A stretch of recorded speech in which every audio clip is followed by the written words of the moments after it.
Welcome, my fellow knights, to another battle for Mount Blade Bannerlord. Today I'm bringing you another legendary battle between the BRE and Coalition forces. Our two teams fight over the control points, one in a misty village, another in an epic castle on the hill. Be sure to stick around because we're bringing you not just one, but two glorious action-packed battles. Remember that every unit you see on the battlefield today is a real player. One day we'll have some new teams, but today is not that day. It's Bretonnia versus the Coalition clans once again. After our success at Sorel, we press the attack and move deeper into Bretonnian territory to the town of Hortmot. Enemy troops are spotted on the horizon, and our commander gives the call to arms. Our target is Control Point A. Blood Diamond lead the way into the town as our vanguard. I've got to say, they're bringing a phenomenal number of units to this battle today. The fog is going to make it incredibly difficult to spot the enemy until we're almost upon them. Speaking of which, the Bretonnian cavalry have taken Control Point A. That's going to apply a bit of pressure, and we're going to need to take that back as quickly as possible. The BRE cavalry head down this alleyway, hoping to get a sneaky flank on the rear of our forces. Fortunately, our men are in position and are expecting a rear attack. Archers fire and fend off the cavalry successfully. A household clan here, Corona Sibiricus, heading into the centre of town.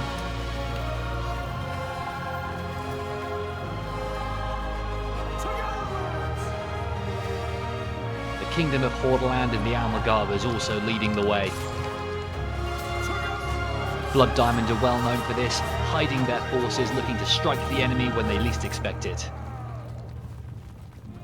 The KOH are playing it safe, keeping in cover. They don't want to head into the town centre without the support of their allies.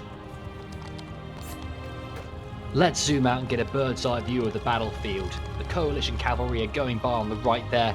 I can just about see some BRE cavalry at the bottom chasing them around the corner. And over on the left, the BRE forces have finally arrived in the town.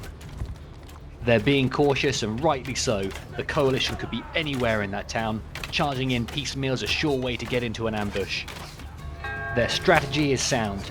Charging in with a main force while small groups break off into the alleyways to make sure they can't get surrounded. Brion, Moussalon and Castan head down the main avenue towards the square. But the Coalition are waiting for them. We've got the Vorzun clan forming a shield wall with Almagavas in reserve. Neither side seem to want to be the first to engage. Oh, but what's this? Mortanel going round the sides in their green shields, trying to get a sneaky flank through the window. We did not see that coming. But that only represents a fraction of the forces. Let's zoom out and see what's happening on the rest of the battlefield. It looks like the Coalition clans have tried to get in from behind with a sneaky flank. The BRE seem prepared and have plugged the gaps at the choke points. Blood Diamond somehow got on this side of the battlefield. They're like ghosts. CI and Host also coming in from the top there. The BRE are trying to maneuver, but it's no use. There's too many Coalition units. Back over in the square, the BRE have begun the attack. They're behind the Coalition lines and the shield wall crumbles. An all-out brawl begins.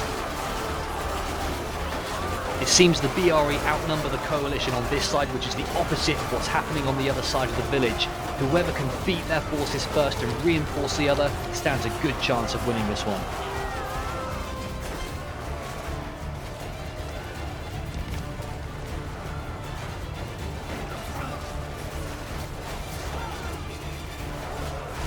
Looking at the numbers at the top, over 100 players from both sides have been lost. We're now getting into the second phase of the battle. The Coalition seem to be cleaning up on this side, but not as quickly as I would have thought. The BRE have put up a staunch defence. That might just have cost them the battle. The BRE have 110 or so men left, the Coalition down to about 75. They are heavily outnumbered.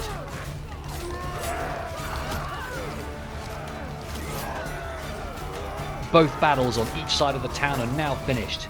The remaining survivors head towards each other to finish the fight. The BRE have once again taken control point A.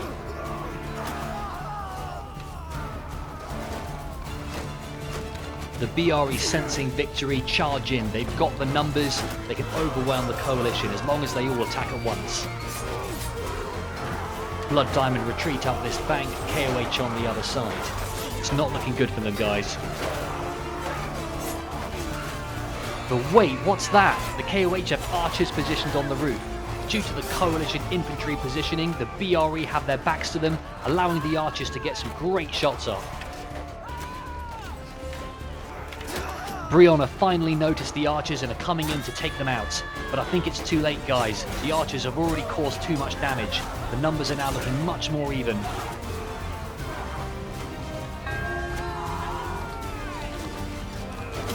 There's just a handful of troops left on both sides. It's balancing on a nice edge. A mixed group of coalition fighters, whoever's left, charge into the melee.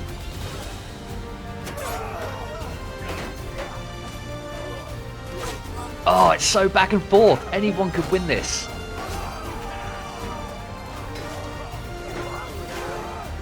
Sensing they're slightly outnumbered, the coalition retreat around this corner to safety.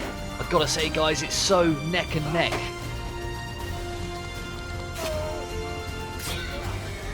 Oh, and that's got to be painful. That IPL horseman gets dismounted, but he heads for the protection of his allies. I think the coalition have won it there, guys, down to just grouping up at the last bit and taking out the final BRE members one by one. As the actions died down, we'll fast forward to the next round. In round 2, we're fighting over the castle you can see in the top left there. The Imperium Polskie head off into the distance on their horses to see if they can get any sneaky attacks on the BRE. The Knights Hospitaller are leading the infantry.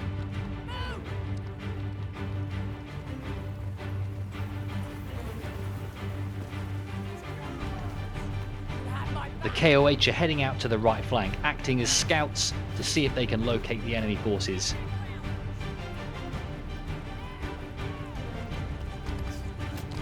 Ooh, it looks like the BRE almost went for it. They veered off at the last minute. They didn't like the look of those KOH spears.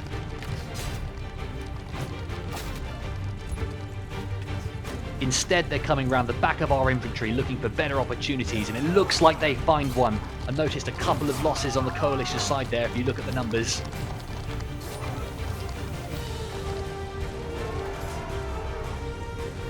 Now that the coalition are aware of their presence, they're retreating, looking for safety. The coalition take the most direct, but also the most dangerous route into the castle. With too many men on those staircases, they can get pushed off and fall to their deaths.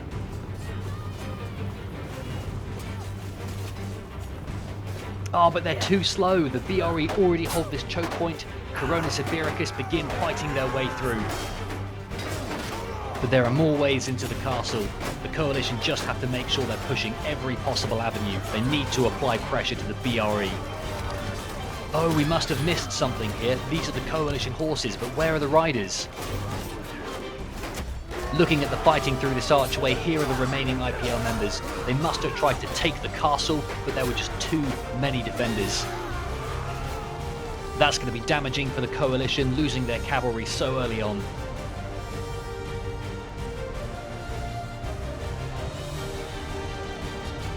Our forces continue to flood into the castle up the staircase. Units from both sides are falling into the ravine below. Fighting breaks out in the valley, as well as the castle on the hill. The KOH there gets surrounded and destroyed. Hosts probably could have charged in to save them, but I think they were wary of the archers on top of the ruins there. I've got to say, the BRE taking the castle first has given them a small advantage. They now have superior positioning for their archers. With the IPL completely wiped out, the BRE forces sweep around on the left here. They're committing a lot of forces to that flank. The Order of the Lake there look like they're in reserve, but they charge in. They can see an opportunity and they're taking it. This battle's been raging on for a while, but very few casualties have been taken on both sides. Over 4/5 of the players still remain. Oh, and the Vorsen clan jumping off the staircase there into the melee. Great tactic.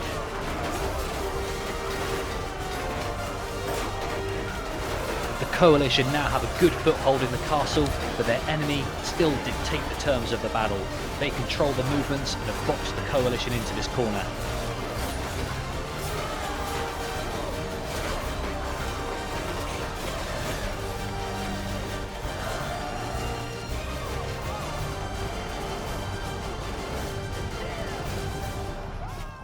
The fight rages on, and the BRE are getting slightly ahead with the numbers. But as we know from last game, that doesn't mean it's over.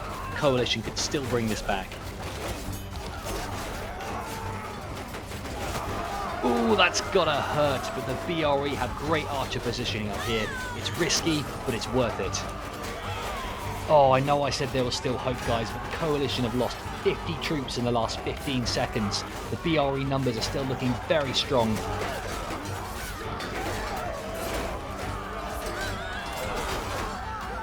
The BRE sensing the victory at hand, charging their remaining reserves. It's all over, guys. The Coalition down to the last 12 troops. They're done. Well played to the BRE. What a brilliant battle. These happen every Sunday on the BRE servers for Mount Blade Bannerlord. Want to get involved? I'm extending an open invitation to everyone watching this video. I personally play for a clan called the Kingdom of Hordaland. If you want to join us, I'll post a link in the description below. Thanks for watching, guys, and I'll see you in the next one.